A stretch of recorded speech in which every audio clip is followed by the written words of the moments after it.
হাজার বছরের পুরনো এক মহাযুদ্ধ, যেখানে শুধু তলোয়ার বা ধনুক ছিল না, ছিল এমন এক অস্ত্র যার শক্তি আধুনিক নিউক্লিয়ার বোমাকেও হার মানায়।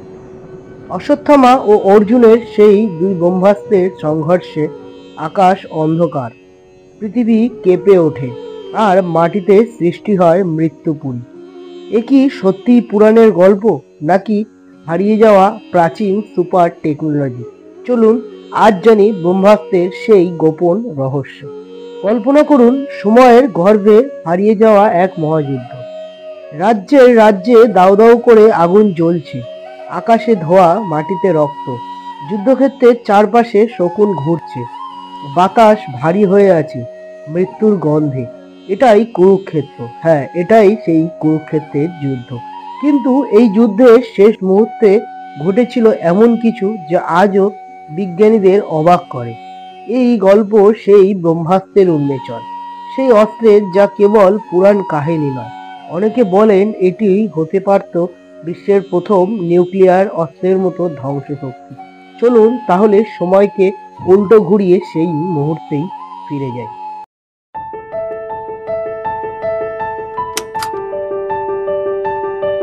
নমস্কার, আমি আকাশ।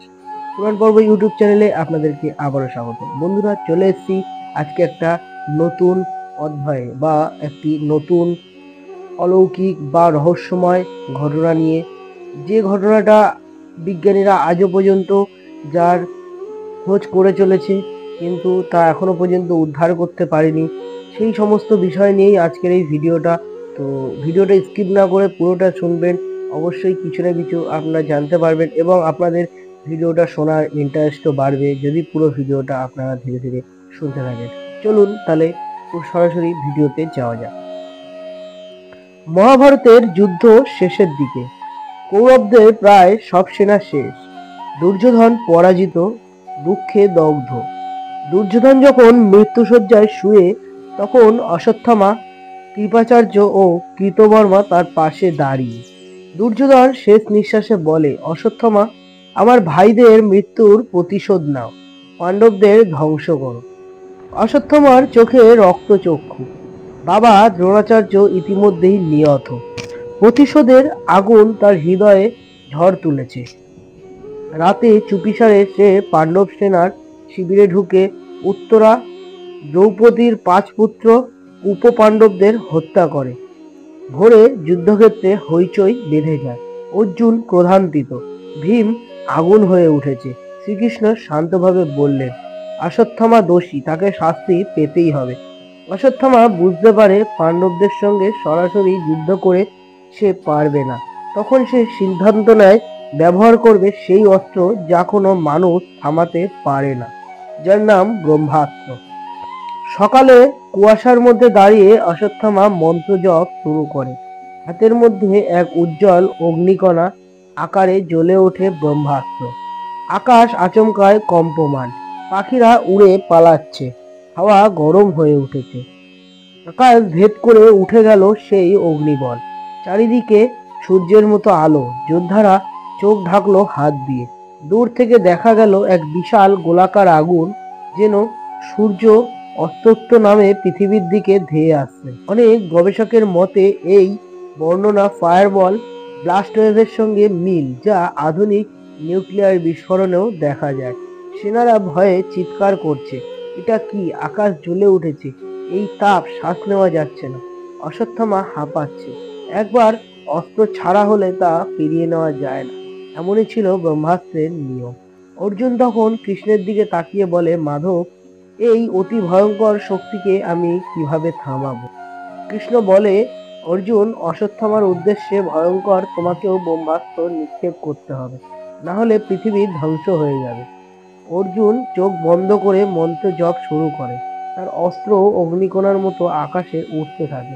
এবার যেন মনে হয় আকাশে 2 সূর্য উঠেছে, 2 দিক থেকে উল্কার মতো ধেয়ে আসছে ব্রহ্মাস্ত্র। যোদ্ধারা আতঙ্কে মাটিতে লুটিয়ে পড়ছে।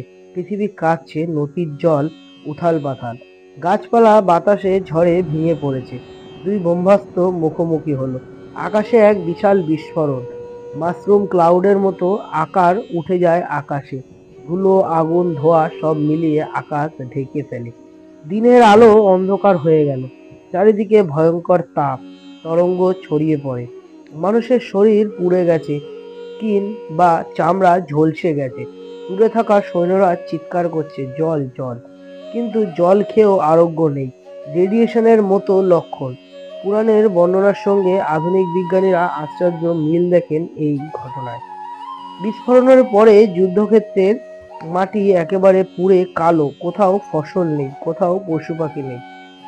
ব্রহ্মাস্ত্রে আক্রান্ত অঞ্চল বহু বছর উর্বর থাকেনি। মানুষ ও জীবজন্তু সেই এলাকা এড়িয়ে চলে। নিউক্লিয়ার ফ্যালআউটের পরেও ঠিক একই ঘটনা হয়। মাটিতে বিষাক্ততা, কৃষি জমি নষ্ট, বহু বছর বন্ধ থাকা, মানুষ যেখানে বসবাস করতে না পারে। প্রাচীন ঋষিরা তাই ব্রহ্মাস্ত্র নিষিদ্ধ ঘোষণা করে। যখন বিস্ফোরণের সময় সবাই সামলে উঠেছে, তখন ঋষি ব্যাস ও নারদ সেখানে উপস্থিত হন। তারা ভয়ঙ্কর দৃশ্য দেখে রাগে বলেন, অশ্বত্থামা, তুমি পৃথিবী ধ্বংস করতে চেয়েছিলে। তোমার এই পাপের জন্য তুমি চিরকাল মানুষের মধ্যে ঘুরে বেড়াবে, কখনো মুক্তি পাবে না। তোমার শরীর থাকবে ক্ষত বিক্ষত, অমরত্ব পাবে, কিন্তু সুখ পাবে না। কোনো কোনো জায়গায় বা কোনো কোনো গ্রন্থে এই ঘটনাটিকে অন্যভাবে লেখা হয়েছে যে অশ্বত্থামাকে ভগবান শ্রীকৃষ্ণ শাপ দিয়েছিল। কিন্তু কোন ঘটনাটি ঠিক, ভগবান শ্রীকৃষ্ণ অভিশাপ দিয়েছিল না ঋষি ব্যাসদেব ও নারদ মুনি অভিশাপ দিয়েছিল, কমেন্টে অবশ্যই জানাবেন আপনারা যদি জেনে থাকেন। শোনা যায় আজও কোথাও কোথাও অশ্বত্থামাকে দেখা যায়, ক্ষতবিক্ষত শরীর, কপালে রক্তাক্ত ক্ষত, ভয়ঙ্কর যন্ত্রণা নিয়ে ঘুরতে। লোককথা বলে সে সেই ব্রহ্মাস্ত্র শক্তির অভিশাপ নিয়েই ঘুরে বেড়ায়। গবেষকদের যুক্তি, মহাভারতের যুদ্ধ 10,000 থেকে 12,000 বছর আগে বলে ধরা হয়। তখন কিভাবে পাওয়া গেল? ফায়ারবলের বর্ণনা, 3 বার ফল আউটের মতো মাটি নষ্ট হওয়া, মাশরুম ক্লাউড, অসম্ভব তাপ তরঙ্গ, ডেড জোনের মতো এলাকা, এগুলো আজকের নিউক্লিয়ার বিস্ফোরণের বর্ণনার সঙ্গে প্রায় মিল। কিছু প্রত্নতাত্ত্বিক প্রমাণও মিলেছে। সিন্ধু সভ্যতার কিছু স্থান অতিরিক্ত তাপের চিহ্ন, কাছে পরিণত হওয়া মাটি, অজ্ঞাত বিকিরণ চিহ্ন। এইসব দেখে অনেকেই বলেন প্রাচীন ভারত হয়তো এমন প্রযুক্তিও ছিল যা আজ হারিয়ে গেছে। যদি বিজ্ঞান সরাসরি প্রমাণ পায়নি, তবুও মহাভারতের বর্ণনা বিজ্ঞানীদের মধ্যে আজও এক রহস্য। এই গল্প কেবল পুরাণ নয়, এটি এমন এক রহস্য যার গভীরতা আজও মানবজাতিকে ভাবায়। যদি ব্রহ্মাস্ত্র কল্পনা হয়, তবে এত বিজ্ঞানসম্মত বর্ণনা এলো কোথা থেকে? যদি এটি সত্যিই অস্ত্র ছিল, তবে প্রাচীন ভারত কত উন্নত ছিল? মহাভারতের যোদ্ধারা কি আমাদের ধারণার চেয়েও অনেক অগ্রসর সভ্যতায় ছিলেন? আজ এই প্রশ্নগুলির ইতিহাস, বিজ্ঞান, পুরাণ সব ক্ষেত্রেই আলোচনার কেন্দ্রবিন্দু। মানবজাতির ইতিহাসে ব্রহ্মাস্ত্র এক মহা রহস্য, যা সময়ের গর্তে লুকিয়ে আছে, যা হয়তো একদিন সত্যি উন্মোচিত হবে। তো বন্ধুরা, আজকের ঘটনাটা ছিল এই, বা আজকের কাহিনীটা এটাই ছিল যে ব্রহ্মাস্ত্রের সঙ্গে সত্যিই কি নিউক্লিয়ার বা পারমাণবিক অস্ত্রের কোনো মিল রয়েছে কিনা।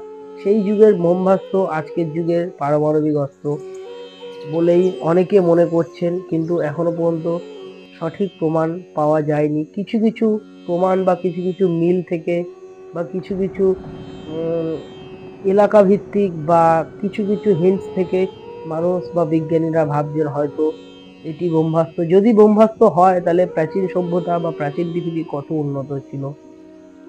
তবে বিজ্ঞানীরা এর খোঁজ করে চলেছে, আরো বিভিন্ন প্রমাণ, আরো নথি পেলে হয়তো অবশ্যই উন্মোচিত হবে এই ব্রহ্মাস্ত্রের রহস্য। আমরা অপেক্ষায় থাকব এমন রহস্য উন্মোচনের।